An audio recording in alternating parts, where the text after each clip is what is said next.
Hello everyone and welcome back to our channel. We're Felix and Tanya, and with our son baby Lion, we've been converting a 2019 Sprinter van into a tiny home on wheels. This week we ran the initial wires behind the walls. I really don't know. And with the empty streets due to the COVID-19 stay-at-home order in LA, we made major progress working curbside at our art space in downtown LA. Although nothing about our van conversion is easy, we're definitely starting to get really excited about this quarantine build. Join us today as we get a little bit closer to our van life dreams. Broken screw heads, that's how it's going. Rainy day, about a third of the way done with electric. 3/4 done with wiring the AC power, maybe halfway done. We ran a few wires in the rain. We're building this thing curbside. We got the sweet art studio, but can't drive this big 170 extended Sprinter in these doors. Unfortunately not, unless we change them. Babe, where did you go to electrical school? YouTube University. I've watched enough videos on how to wire AC. Because I'm filming all this just so it's documented. Yeah, Who the electrician was, whether or not we're safe or not. I'm just a humble zip tire. You're responsible right now. I'm doing everything that YouTube told me to do.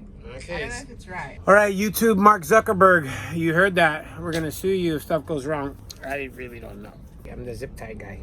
At this point, we started running the initial wires, but since we're not electricians and we're learning as we went, we didn't show too much detail for this part. But what was a lifesaver was having an electrical diagram prior to even running the first wire. Although it takes some time, this ensures that you're sending power to everywhere that you need, and in a pinch, you can always use some existing lines to splice and add later on in the build. So I decided to go with the furring strips. I'm going with the Birch 1/2 inch against the van. I just figured it'd be sturdier. And cheat code, just have Home Depot cut them. They're so straight, dude. And you save yourself a bunch of dust at the house and stuff like that. And when little Lion needs to breathe, he doesn't have to breathe in all that dust. You know what I mean?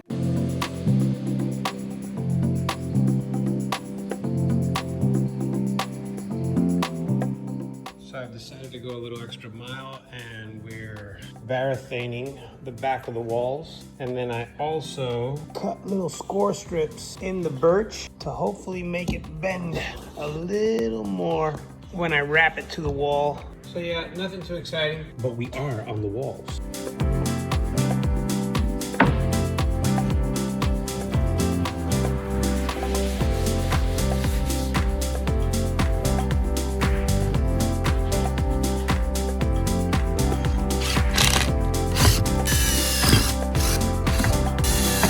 First hole in the van.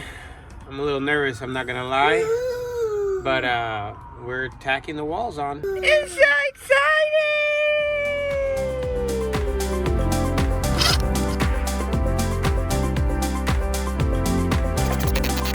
I should probably set up 2 drills. Why? That one's battery's low? No, I just gotta keep switching the bits out.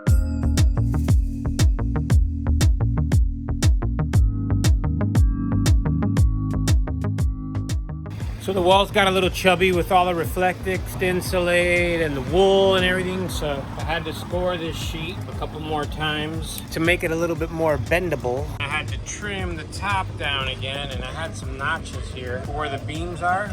But I'm really tired of struggling pushing this wall in. So I think I'm gonna hide everything with the roof. Yeah, we'll hide it with the roof.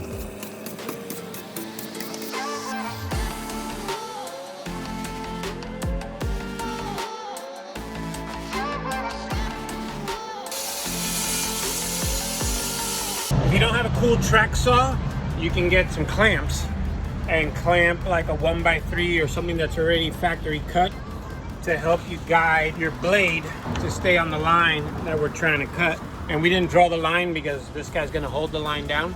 This clamping technique helps you keep the straightest line possible.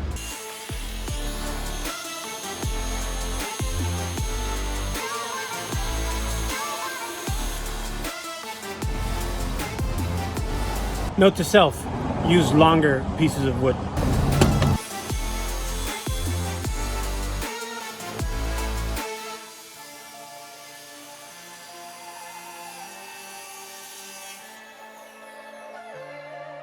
So first unplug the skill saw.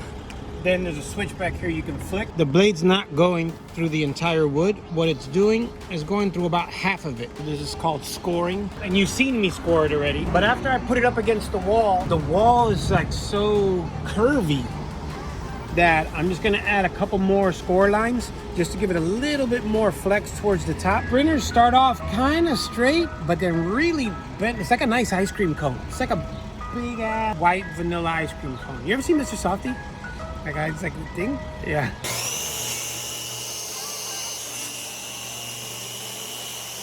Just trying to stay in the middle more or less. Doesn't matter if the line isn't that straight because it's just gonna bend no matter what.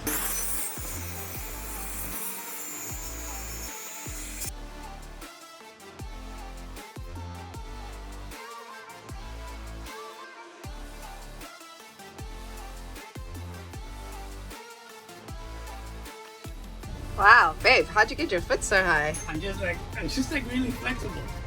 You know what I mean? This is like the perfect solution because my arms are getting super tired. So we have these two walls up over here on the one side. Dude, this shoe's so funny.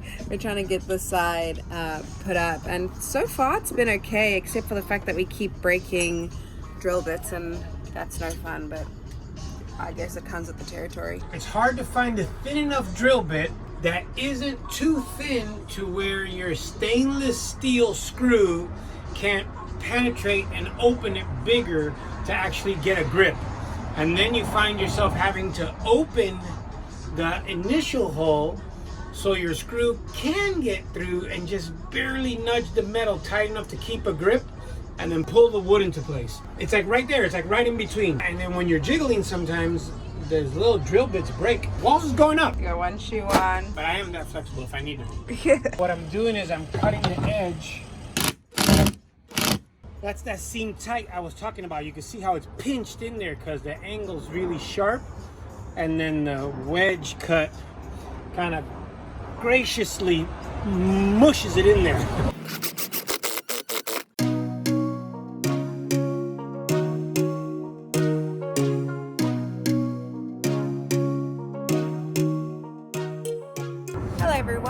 So we are on day, I have no idea what, of the build, but we got these walls up yesterday, these two back walls here. We're going to finish doing all the walls, right? So we have these two walls that are up right now, but we are putting these roof panels on as well right now so that we can work on the overhead cabinets, and then we can work on the benches as well. So this is what we're looking like right now. It's kind of crazy, but there is a method to this madness.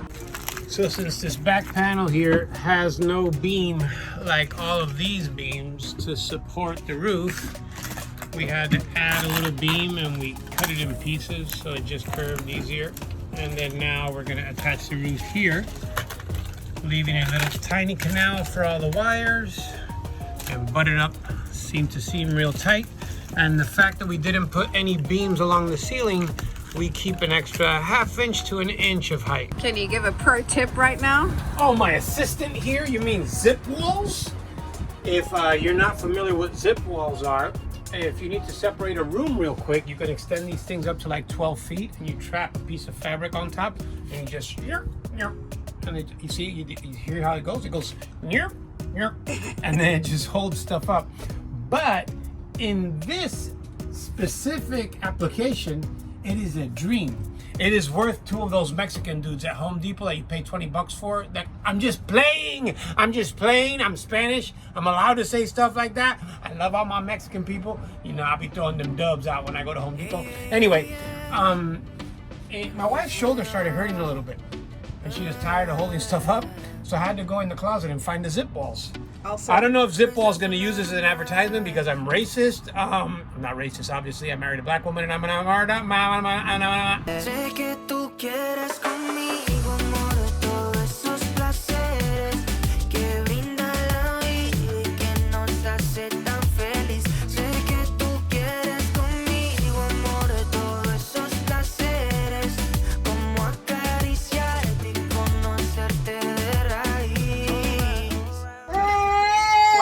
Why are you crying, buddy? I'm super nervous because there's like holes in the van and this is like where his car seat's gonna go. We got these plus nuts and this is my first time ever trying to use them. I had to make this hole a little bit bigger here so it could fit. And then supposedly you just do this and you push it all the way in there. It's supposed to have a solid connect. Plus that's take one. Okay, I think I'm all the way in. I'm squeezing. Now I'm supposed to open this and unscrew the tool out. We're supposed to now have a new amendment to our 2019 spreader. Yay! There we go. Wow, technology. Incredible. So cool. I have to meet Mr. Plus Nut. There's been like 1,000 rolls of backdrop paper, and I was wondering if any of them were ever going to be of use. Finally, we get to use them for templates for the window. We're doing wall paneling with wood. And what is that piece of paper? Where did it come from? It's a backdrop paper. For what? For my makeup videos. I don't look very made up right now, but if it isn't hard enough to build one of these things, building it curbside in between like whatever craze is going on, in a weird way has become a blessing. The streets are bare. We're kind of quarantined in our van house / sidewalk / creative space. I think we're obeying the law. It's just me, my wife, and Lion, the van troll. I think we've created a new way to make these templates. So Tanya is gonna braille trace around the edge of the window and draw like a little line. And then I have a brand new razor blade. And we're gonna slowly slither the inside of that frame. We're gonna take it off there and transfer it onto another piece of wood. We're gonna fall out the van. You're not ready, you're not ready. I didn't know you knew Braille, babe. Wow. We're getting that annoying blinky light. Ew. We have other places to be quarantined, but yeah, this is going on right now in the middle of the coronavirus because we're locked in our van building it, and we've gotten more progress and more stuff done these last couple days of quarantine than we've had in the month and a half we've owned the van.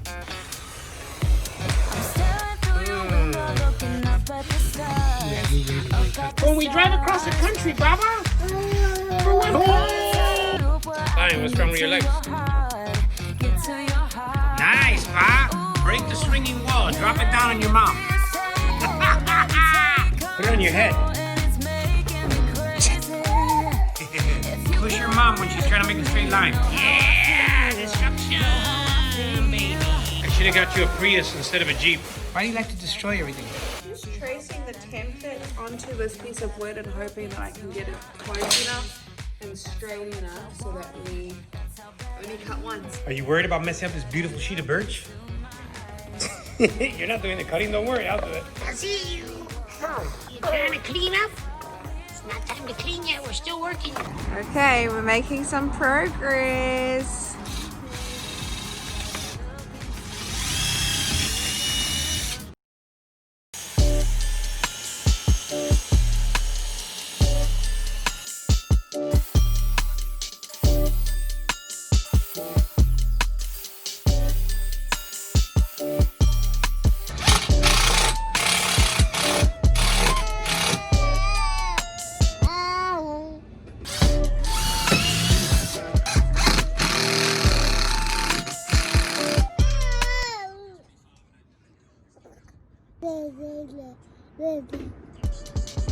How's it going? Like this, look, you see that?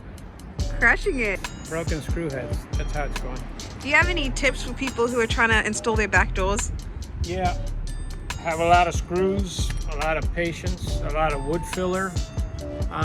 You gotta kind of sometimes jiggle the hole a little bit bigger because you might have the right drill bit, but depending on how these screws are built, even stainless steel screw heads are breaking. It's just a denser steel that it's built with, as opposed to some of the thinner gauge metal that's the supports and stuff that you kind of drill into easier. It's just kind of like a roll of the dice a little bit. Get plenty of clamps, score your boards. So this actual shape, I scored it the shape of the indentation. So these scores go like this into the shape so you can kind of like mold into it a little bit. A lot of people cut that whole thing out, so. Yeah. We'll see how it works. Not I. Babe, can you put that dude on blast real quick? I'm literally about to right now. So, wow, and it's gonna start raining right now. We're putting the doors up because it's the first day that it hasn't been raining in ages. Look, we have doors, woo! 2 doors. And so we're so excited, and I look to the right. There's a dude right there that drove past, and he circled the block like twice. And so I wanted to go say hi. So I'm gonna go over there like a complete creep and see if he's still there. Okay, so here's the van. I'm such a creep for doing this, but look, it has a Dometic, like ballin' right now. And then 2 Max air fans, like it has to be a van lifer. So whoever you are in this van over here, when you see our van video, you better reach out because I wanna know, I have a couple of questions about your build. Okay, I look just super crazy. All right, babe, tell the people what's happening. Oh, we got like the last plank just about. How exciting is this, dude? We're wrapping up the first layer now. And then after this, it's just paint and Ardex and just finishings, but the skin is up. It's so exciting. So we ended up getting those 2 doors up earlier today. And now this is the last door that needs to go up. We have this like tiny little inverter, inner cell power inverter. So we hooked that up so we could put this little light. So we have a little more light to work because it's pretty dark right now. And it seems like it's gonna be perfect. So we're just gonna put these last 2 panels on and then we're donezo's, at least with this part. Don't touch that, don't touch that. Sometimes that little jiggle causes that. So you gotta be careful with your jiggle, and you're probably gonna go through like 5 of these if you're going directly into the beams in the van. Babe, do you wanna do the honors of the last screw? Yes! Don't break the head. That's what she said. Wow. Okay. Do I need a lot of pressure? No, just get it going. When it starts to rattle, go ahead. Wait. You want to strip the screw? Yeah. You got it. Okay. We'll switch that one out for like an inch screw tomorrow. We're good. Ghost, we're almost ready, Ghost. We're almost ready. We're almost ready.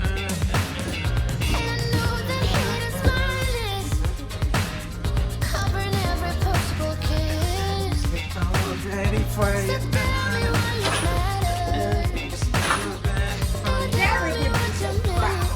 Well, who do you think I was talking to? I know. That's why I said Jared would be so proud. Thanks for joining us for this week's journey. Tune in next Sunday to see what's next for the build. Perhaps some cabinetry is in order? Well, just make sure that you subscribe to our channel and turn your notifications on so you don't miss your seat on the bus.